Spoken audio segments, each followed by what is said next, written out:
Okay, take 3. Hello and welcome back. Today is November 18th, 2024, and we are reading Chapter 12 of Lirael by Garth Nix.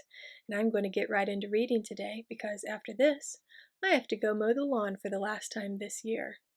This is going to be the last 60-degree day for a while, maybe for the rest of the year. And the forecast says it's supposed to rain and snow for the rest of the week, so I think this is my last chance to get the yard prepared for winter. So let's get started. Chapter 12. Into the Lair of the Chief Librarian. When the great water-powered clock in the middle refectory showed 15 minutes to midnight, Lirael left her hiding spot in the breakfast servery and climbed up through an air shaft to the narrow way, which would in turn take her to the Southscape and Chief Librarian Vancel's rooms. Lirael had dressed in her librarian's uniform in case she met anyone, and carried an envelope addressed to the chief. A skeleton staff of librarians did work through the night, though they didn't usually employ third assistants like Lirael. If she was stopped, Lirael would claim she was taking an urgent message. In fact, the envelope contained her just-in-case note, alerting the chief to the presence of the Stilken. But she didn't meet anyone. No one came down the narrow way, which lived up to its name by being too narrow for two people to pass abreast. It was rarely used, because if you did meet someone going the other way, the more junior Claire would have to backtrack, sometimes for its entire length, which was more than half a mile. The Southscape was wider, and much more risky for Lirael because so many senior Claire had rooms off its broad expanse. Fortunately, the marks that lit it so brightly during the day had faded to a glimmer at night, producing heavy shadows for her to hide in. The door to the chief's rooms, however, was brightly lit by a ring of charter marks around the book and sword emblem that was carved into the stone next to the doorway. Lirael looked at the lights balefully. Not for the first time, she wondered what she was doing. It probably would have been better to confess months ago, when she initially got into trouble. Then someone else could deal with the Stilken. A touch at her leg made her jump and almost scream. She stifled the scream as she recognized the disreputable dog. "I thought you weren't going to help," she whispered, as the dog jumped up and attempted to lick her face. "Get down, you idiot!" "I'm not helping," said the dog happily. "I've come to watch." "Great," replied Lirael, trying to sound sarcastic. Secretly, she was pleased. Somehow, the lair of the chief librarian seemed less threatening, with the dog along. "When is something going to happen?" the dog asked a minute later, as Lirael still stood in the shadows, watching the door. "Now," said Lirael, hoping that saying the word would give her the courage to begin. "Now!" She crossed the corridor in 10 long strides, gripped the bronze doorknob, and pushed. No Claire needed to lock her door, so Lirael wasn't expecting any resistance. The door opened, and Lirael stepped in, the dog whisking past her on the way. She shut the door quietly behind her and turned to survey the room. It was mainly a living space, dominated by bookshelves on 3 walls, several comfortable chairs, and a tall, thin sculpture of a sort of squashed-in horse, carved out of translucent stone. But it was the 4th wall that attracted Lirael's attention. It was a single, vast window from floor to ceiling, made of the clearest, cleanest glass Lirael had ever seen. Through the window, Lirael could see the entire Readalong Valley stretching southward, the river a wide streak of silver far below, shining in the moonlight. It was snowing lightly outside, and snowflakes whirled about in wild dances as they fell down the mountainside. None stuck to the window or left any mark upon it. Lirael flinched and stepped back as a dark shape swooped past, straight through the falling snow. Then she realized it was only an owl, heading down the valley for a midnight snack. "There's lots to do before dawn," whispered the dog conversationally, as Lirael kept staring out the window, transfixed by that ribbon of silver winding off to the far horizon, and by the strange moonlit vista that stretched as far as she could see. Beyond the horizon lay the kingdom proper, the great city of Lair, with all its marvels, open to the sky and surrounded by the sea. All the world, The world that the other Claire saw, in the ice in the observatory, was out there, but all she knew of it was from books or from travelers' tales overheard in the lower refectory. For the first time, Lirael wondered what the Claire were trying to see out there with the greatly expanded watches. Where was the place that resisted the sight? What was the future that was beginning there, perhaps even as she looked out? Something tickled at the back of her mind, a sense of déjà vu or a fleeting memory. But nothing came, and she remained entranced, staring at the outside world.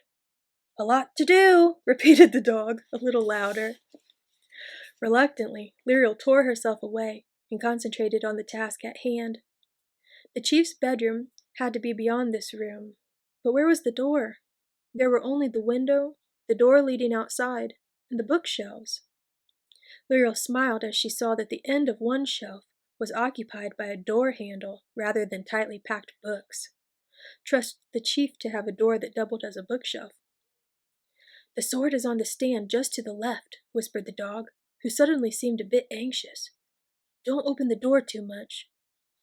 "Thanks," replied Lirael, as she gingerly tested the door handle to see if it had to be pulled, pushed, or turned. "But I thought you weren't helping." The dog didn't answer, because as soon as Lirael touched it, the whole bookcase swung open. Lirael only just managed to get a firm enough grasp on the handle to stop it from opening completely, and had to haul it back to leave a gap wide enough for herself to slide through. The bedroom was dark, lit only by the moonlight in the outer chamber. Lirael poked her head in very slowly and let her eyes adjust, her ears trying to catch any sound of movement or sudden waking. After a minute or so, she could see the faint, dark mass of a bed and the regular breathing of someone asleep, though she wasn't sure if she could really hear that or was just imagining it. As the dog had said, there was a stand near the door, a sort of cylindrical metal cage that was open only at the top. Even in the dim light, Lirael could see that Binder was there in its scabbard. The pommel was only a few inches below the top of the stand, in easy reach, but she would have to be right next to the stand to lift the sword high enough to clear the cage. She ducked back out and took a deep breath. The air seemed closer in the bedroom somehow, darker and cloying, as if it conspired against thieves like Lirael. The dog looked at her and winked encouragingly. Still, Lirael's heart started to beat faster and faster as she edged back through the door, and she suddenly felt strangely cold. A few small, careful steps took her next to the stand. She touched it with both hands, then gingerly moved to grab the sword by the grip and the scabbard just below the hilt. Lirael's fingers had barely touched the metal when the sword suddenly let out a low whistle, and charter marks flared into brilliance across the hilt. Instantly, Lirael let go and hunched forward, trying to muffle both light and sound with her body. She didn't dare turn around. She didn't want to see the chief awake and furious.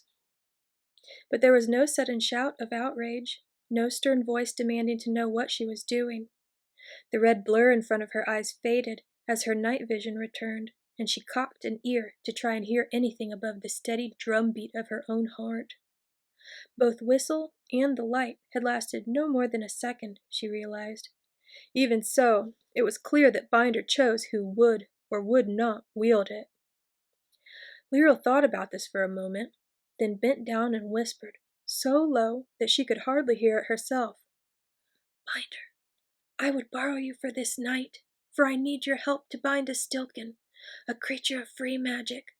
I promise that you will be returned before the dawn. I swear this by the charter, whose mark I bear." She touched the charter mark on her forehead, wincing as its sudden flare of light lit up the stand. Then she touched the pommel of Binder with the same 2 fingers. It didn't whistle, and the marks in its hilt merely glowed. Lirael almost sighed, but swallowed the sigh at the last moment before it could give her away. The sword came free of the stand without a sound, though Lirael had to lift it high over her own head for the point to clear, and it was heavy. She hadn't realized how heavy it would be, or how long. It felt as if it weighed double her little practice sword, and it was easily a third as long again. Too long to clip the scabbard to her belt, unless she wore the belt under her armpits, or let the point drag along the ground. The sword was never made for a 14-year-old girl, Lirael concluded, as she edged back out and carefully shut the door. She resisted thinking any further than that. There was no sign of the disreputable dog. Lirael looked around, but there was nothing big enough for the dog to hide behind, unless she'd somehow shrunk herself and gone under one of the chairs. "Dog, I've got it! Let's go!" hissed Lirael. There was no answer. Lirael waited for at least a minute, though it seemed much longer. Then she went to the outer door and put her head against it, listening for footsteps in the corridor outside. Getting back to the library with the sword would be the trickiest part of the venture. It would be impossible to explain to any Claire she met. She couldn't hear anything, so she slipped outside. As the door clicked shut behind her, Lirael saw a shadow suddenly stretch out of the dark edge of the other side, and a jolt of fear went through her. But once again, it was only the disreputable dog. "You scared me," whispered Lirael, as she hurried into the shadows herself, and along to the second back stair that would take her directly down to the library. "Why didn't you wait?" "I don't like waiting," said the dog, trotting along at her heels. "Besides, I wanted to take a look in Morel's rooms." "No!" exclaimed Lirael, louder than she intended. She dropped to one knee, put the sword into the crook of one arm, and gripped the dog's lower jaw. "I told you not to go into people's rooms. What will we do if someone decides you're a menace?" "I am a menace," mumbled the dog, "when I want to be. Besides, I knew she wasn't there. I could smell she wasn't." "Please, please don't go looking anywhere people might see you," begged Lirael. "Promise me you won't." The dog tried to look away, but Lirael held her jaw. Eventually, she muttered something that possibly contained the word promise. Lirael decided that, given the circumstances, that would have to do. A few minutes later, slinking down the second back stair, Lirael remembered her own promise to Binder. She'd sworn she'd return it to Vancel's bedroom before dawn. But what if she couldn't? They left the stair and headed down the main spiral until they were almost at the door to the flower-field room. When it came in sight, Lirael suddenly stopped. The dog, who was several yards behind, loped up and looked at her inquiringly. "Dog," Lirael said slowly, "I know you won't help me fight the Stilken, but if I can't bind it, I want you to get Binder and take it back to Vancel's before the dawn." "You will take it back yourself, mistress," said the dog confidently, her voice almost a growl.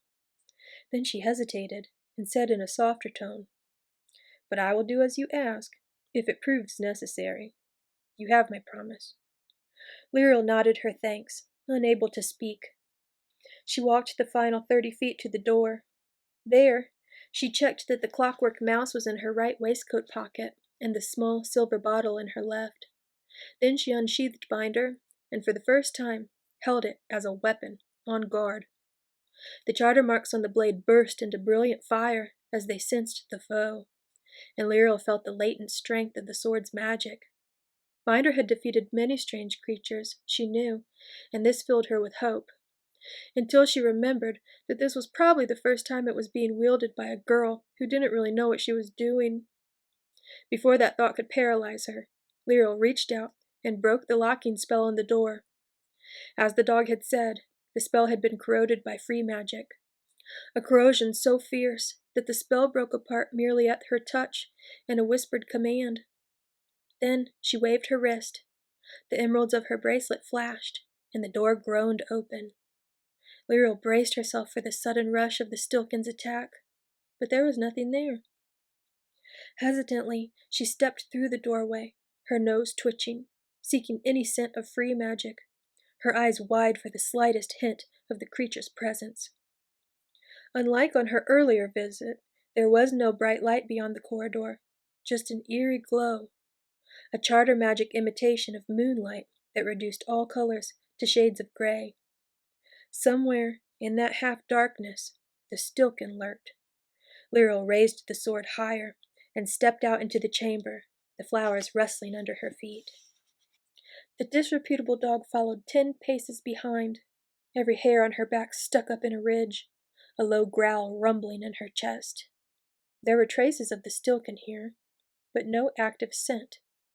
It was hiding somehow, waiting in ambush. For a moment the dog almost spoke. Then she remembered.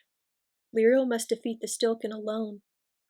She hunkered down on her belly, watching as her mistress walked on through the flowers, towards the tree and the pool, where the stilken's ambush must surely lie.